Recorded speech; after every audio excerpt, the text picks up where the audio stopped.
Asiakaspalvelu. Mitä se pohjimmiltaan on?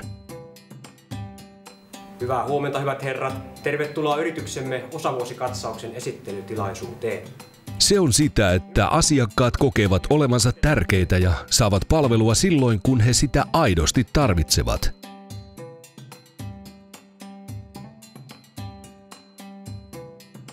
Yrityksemme asiakaspalvelu oikein hoidettuna kasvattaa sekä asiakkaiden tyytyväisyyttä että työntekijöiden motivoituneisuutta. Yrityksemme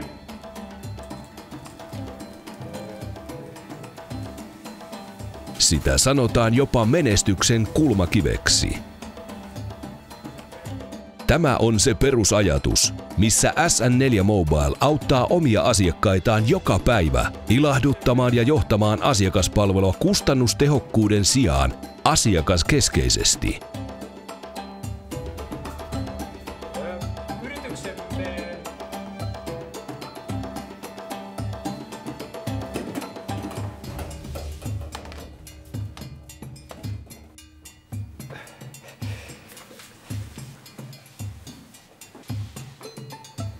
Niin, hyvät herrat.